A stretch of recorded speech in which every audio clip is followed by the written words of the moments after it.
Vamos dar início à nossa terceira aula, refletindo em uma reflexão, sobre a carta do apóstolo Paulo aos Gálatas. E sem muita demora, eu quero ler a partir do verso 1 do capítulo 2, onde nós vamos dar a continuidade. Então diz assim: 14 anos depois eu voltei para Jerusalém com Barnabé e levei Tito comigo. Voltei para lá porque Deus me revelou que eu devia fazer isso. Ali, em uma reunião particular com os líderes da igreja, eu expliquei a eles a mensagem do Evangelho que anuncio aos não-judeus. Eu não queria que o trabalho que tinha feito e estava fazendo fosse um trabalho perdido. Tito estava comigo, mas não foi obrigado a circuncidar-se, embora ele não seja judeu.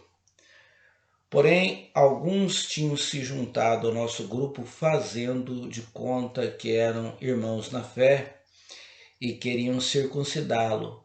Eram homens que tinham entrado para o grupo como espiões, a fim de espiar a liberdade que temos por estarmos unidos com Cristo Jesus e para nos tornar escravos de novo. Mas em nenhum momento nós cedemos, pois queríamos que vocês tivessem o verdadeiro Evangelho. E aqueles que pareciam ser os líderes da igreja, digo isso porque para mim não importa o que eles eram, pois Deus não julga pela aparência. Aqueles líderes, repito, não me deram nenhuma ideia nova. Pelo contrário, eles viram que Deus me tinha dado a responsabilidade de anunciar o Evangelho aos não-judeus, assim como tinha dado a Pedro a responsabilidade de anunciá-los aos judeus. Pois pelo poder de Deus fui feito apóstolo para anunciar o Evangelho aos não-judeus, assim como Pedro foi feito apóstolo para anunciar o Evangelho aos judeus. Por isso, Tiago, Pedro e João, que eram considerados líderes da igreja, reconheceram que Deus me tinha dado essa tarefa especial. E como sinal de que éramos todos companheiros, eles deram a mim e a Barnabé um aperto de mãos. E todos nós combinamos que eu e Barnabé iríamos trabalhar entre os não-judeus e eles entre os judeus. Eles nos pediram só uma coisa: que lembrássemos dos pobres das igrejas deles, e isso eu sempre tenho procurado fazer, ok? Então, essa sessão ainda continua sendo a sessão que a gente chama de um testemunho do apóstolo Paulo. Mas veja que eles dividiram o início, nós vemos lá a introdução, Paulo deu as suas credenciais, Paulo já falou a motivação dele estar escrevendo a carta aos Gálatas, que é o desvio da fé deles, que foi muito rápido.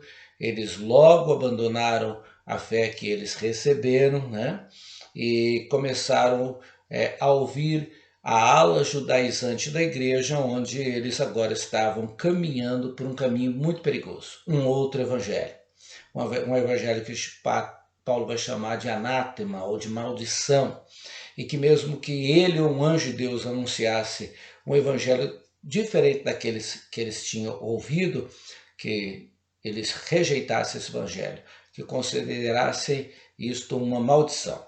Então, nós vimos Paulo discorrendo sobre isso, dando as suas referências, as suas credenciais. Agora ele volta a falar um pouquinho mais da sua vida. Ele está testemunhando da sua vida, mas isso é muito relevante. O capítulo 2, que começa com o verso 1, ele vai dizer que depois de 14 anos, ele voltou para Jerusalém. Lembra que a sua primeira viagem, ele dá lá no começo do capítulo, foi quando ele tinha 3 anos de ministério. Ele tirou um período, ele estudou as escrituras, ele decantou todas aquelas informações, ele começou a pregar o evangelho, depois ele subiu a Jerusalém pela primeira vez depois de 3 anos, e a única pessoa que ele viu foi o apóstolo Pedro, e mais nenhum dos apóstolos. Depois, aí o apóstolo Paulo vai, agora depois de 14 anos, né? Ok, 11 anos depois da primeira viagem, ele vai, ou seja, 14 anos depois daquela primeira viagem dele, ele foi lá com 3 anos, mas 14 anos depois, ele está com 17 anos já na caminhada cristã, ele volta lá com Barnabé e leva Tito consigo. Tito é um sinal muito importante nesse primeiro momento, nós vamos entender isso, ok? Então ele vai dizer, voltei para lá porque Deus me revelou que eu deveria fazer isso. Ele tinha que ir lá, ele tinha um motivo para ir lá, e o motivo é muito significativo, já vou falar sobre isso. Ali, numa reunião particular com os líderes da igreja, eu expliquei a eles a mensagem do evangelho que anuncio aos não-judeus. Eu não queria que o trabalho que tinha feito e estava fazendo fosse um trabalho perdido. Ok. Então esse é um motivo de Paulo estar lá. Ele recebeu uma revelação de Deus, ele tinha que estar em Jerusalém para conversar com os apóstolos a respeito do evangelho que ele estava pregando, para que o seu trabalho não fosse um trabalho perdido. Por quê? E aí nós temos que entrar na questão que os Gálatas estão enfrentando. Ele está testemunhando isto para a igreja da Galácia porque ele já tinha tido essa experiência antes de ter problemas com a ala judaizante. Então, ele está falando, olha, isso aí que vocês estão enfrentando, que vocês estão recebendo esse outro evangelho, eu já tratei disso. Eu já tratei disso. Então, eu fui até Jerusalém depois de 14 anos, ele está dizendo. E lá eu estive com os apóstolos. Né? Por quê? Porque ele levou Tito com ele como uma marca de que o evangelho que ele estava pregando era real. E olha quais são as implicações. Então, quando Paulo chega lá, ele está dizendo que o evangelho que ele recebeu é para pregar para os gentios.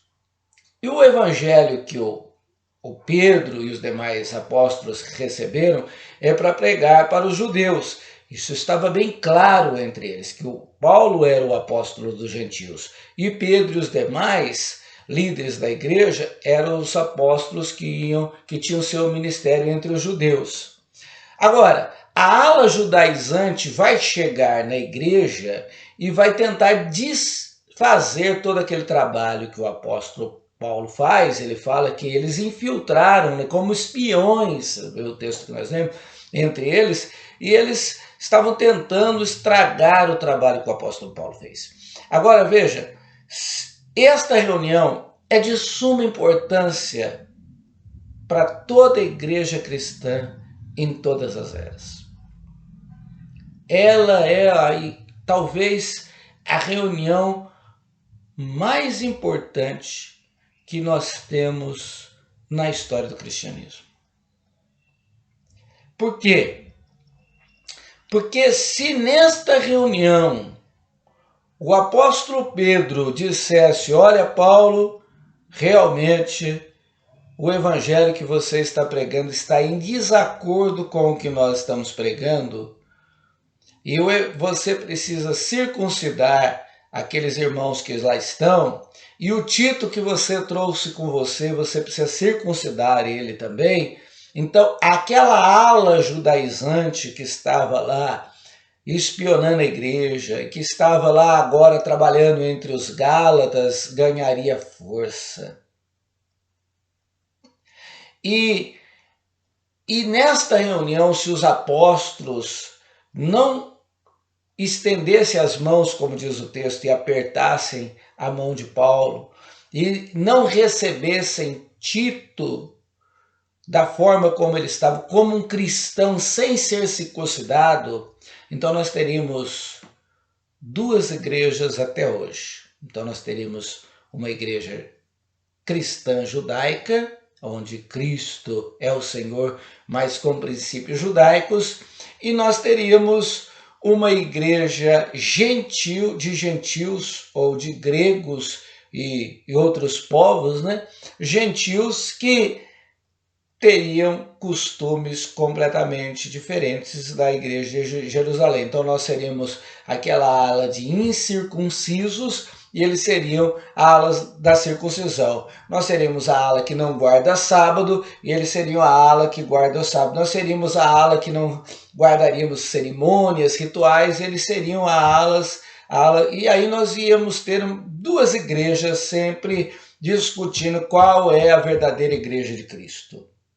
Então, esta reunião na história do cristianismo foi a maior de todas as reuniões. A reunião mais importante, porque esta reunião foi a reunião da comunhão.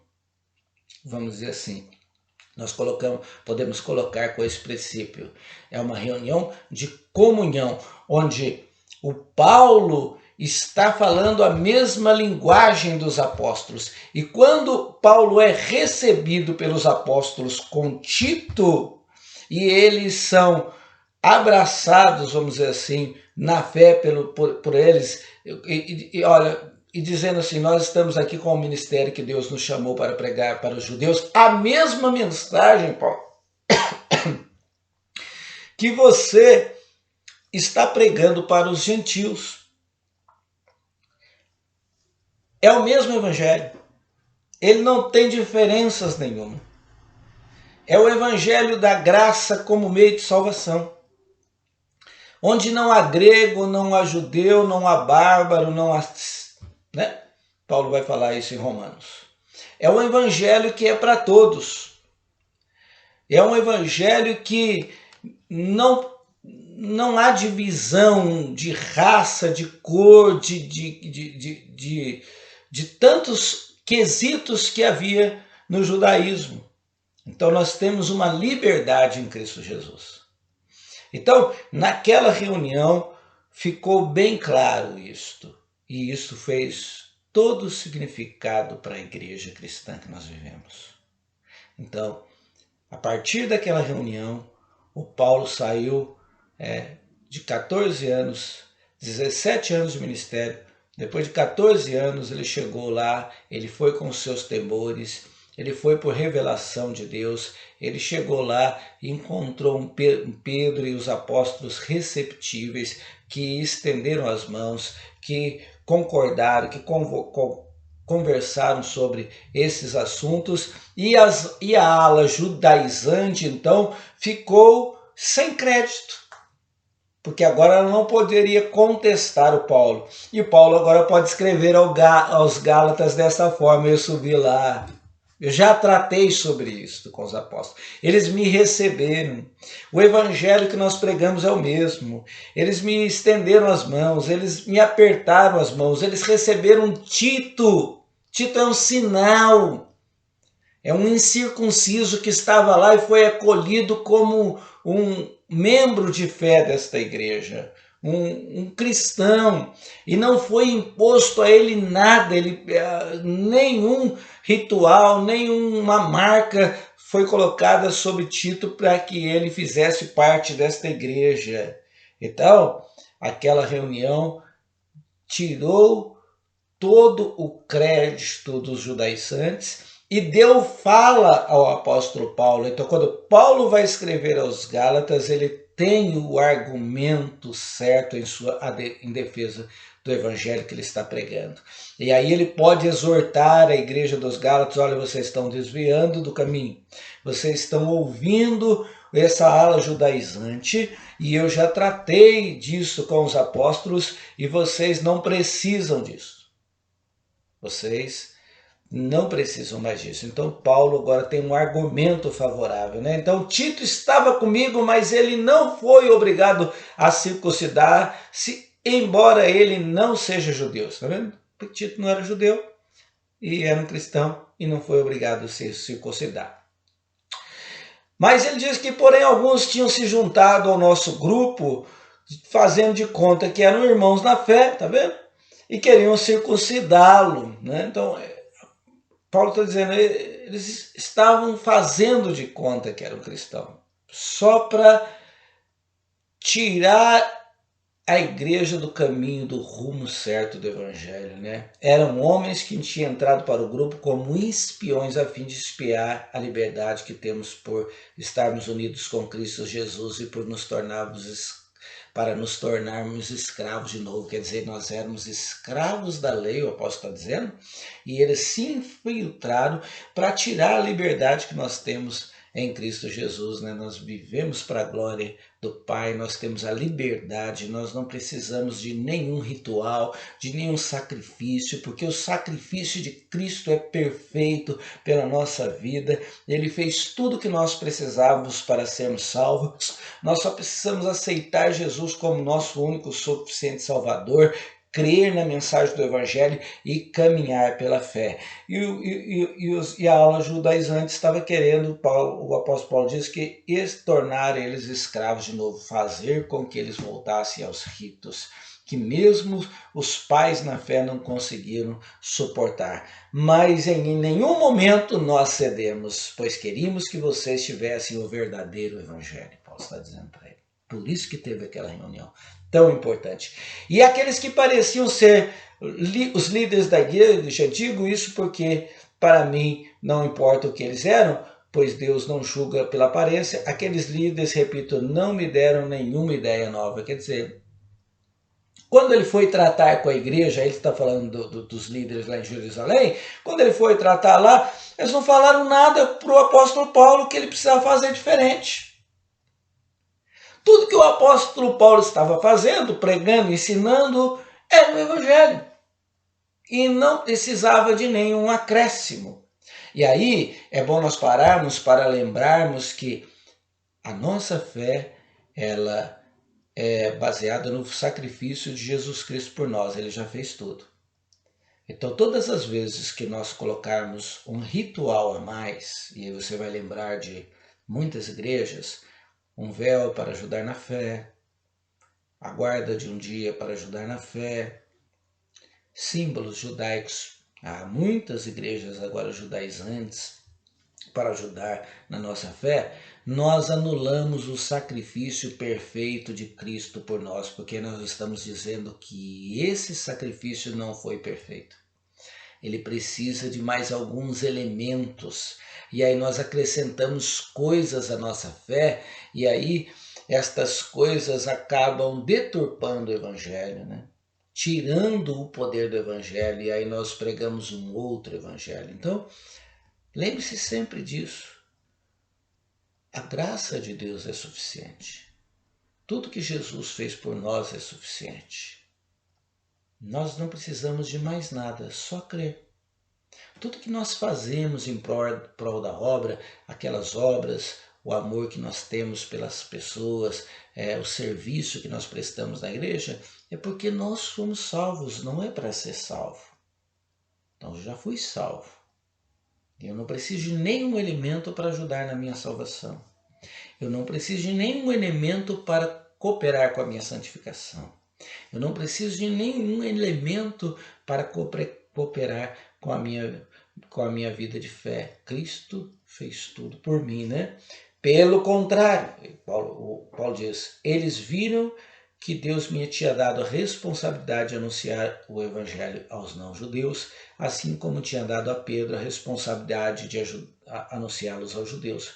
Pois pelo poder de Deus fui feito apóstolo para anunciar o evangelho aos não-judeus, assim como Pedro foi feito apóstolo para anunciar o evangelho aos judeus. Por isso, Tiago, Pedro e João, que eram considerados líderes da igreja, reconheceram que Deus me tinha dado essa tarefa especial, e como sinal de que éramos todos companheiros, isso é importante, né? Eles deram a mim e a Barnabé um aperto de mãos, né? E todos nós combinamos que eu e Barnabé iríamos trabalhar entre os não-judeus e ele entre os judeus, tá? Olha, nós vamos trabalhar lá entre os não-judeus pregando o mesmo evangelho que vocês estão pregando aos judeus, né? E houve só um pedido. Eles nos pediram só uma coisa, que lembrássemos dos pobres, das igrejas deles, e isso eu sempre tenho procurado fazer, porque a igreja de Jerusalém estava passando por momentos de pobreza e Paulo sempre cooperou, ofertando, os gentios cooperaram com ela. Então isso também mostra a unidade desta igreja, que é uma única igreja, a igreja da Galácia, a igreja de Filipos, a igreja de Colossos, a igreja de Laodiceia, a igreja de Éfeso, a igreja de Roma, todas as igrejas com a igreja de Jerusalém eram uma só igreja, né? E os pobres eram membros dessa única igreja, a igreja de Cristo Jesus. E o Pedro pediu para eles ajudarem esses pobres. Não para ser salvos, é bom lembrar isso, mas porque nós fomos salvos e porque nós amamos e cooperamos com a obra de Deus. Nós somos servos, né? Então nós servimos o nosso próximo, nós aprendemos isso com Cristo. Então, estes versos, né? Até o verso 10, que Deus nos ajude a compreender e amadurecer a nossa fé e sempre saber que Cristo é suficiente. Medite sobre isso. Cristo é suficiente na nossa vida. E Deus te abençoe em nome do Senhor Jesus. Amém.